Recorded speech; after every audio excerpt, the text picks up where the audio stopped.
ચાલો ટૂંકું અને ટચ એક નાનકડો વિડીયો મારે તમને બતાવો છે.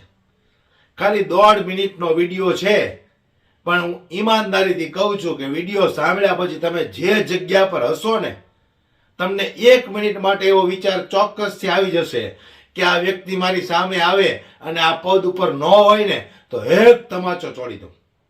ખરેખર હું તમને જે વિડીયો બતાવું ને બરાબર ધ્યાનથી સાંભળો. તમારો મગજ ના છટકી જાય ને તો મને કહેજો. અને ખાસ કરીને જો તમે ખેડૂતના દીકરા હશો ને તો તમને એમ થાય કે આને જોડે ને જોડે ટીપી નાખું, પણ અત્યારે જે આ પદ ઉપર છે ને એટલે હું મજબૂર છું. તમને આવો વિચાર ચોક્કસથી આવશે.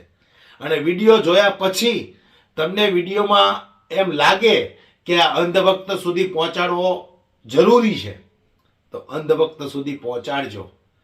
એમને કહેજો કે આવું આવું બોલ્યા હતા અને અત્યારે શું હાલ છે. બરાબર? તો હું જે તમને વિડીયો બતાવું ને એ 1.5 મિનિટનો સમય કાઢીને પૂરો સાંભળી લ્યો. પછી તમારું જે રિએક્શન હોય ને એ મને કોમેન્ટ બોક્સમાં જણાવજો કે તમને આ વિડીયો જોયા પછી કેવો ગુસ્સો આવ્યો. એ જિલ્લાઓની અંદર ટેક્સટાઇલ પાર્ક બનાવવામાં આવશે. એની નીતિ મારી સરકારે જાહેર કરી દીધી છે. જ્યાં રૂ બંધ થતું હશે એ રૂમાંથી ત્યાં જ તાંતણા બનશે, ત્યાં જ કાપડ બનશે, ત્યાં જ રેડીમેડ કપડા બનશે અને ત્યાંથી જ રેડીમેડ કપડા દુનિયાના બજારમાં જશે.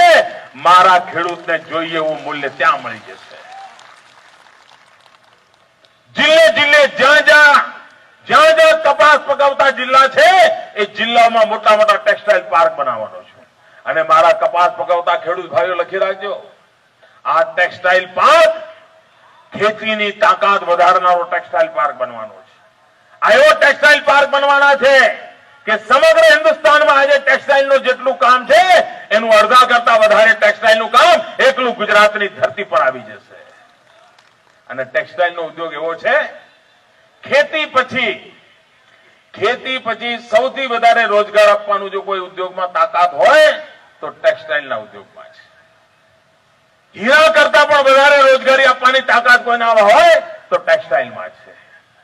ગુજરાતની અંદર 25 લાખ જવાનોને રોજગાર મળે એવી સંભાવના આ ટેક્સટાઇલના ઉદ્યોગ કારણે થવાની છે. એ સપનું જોઈને હું કામ કરું છું.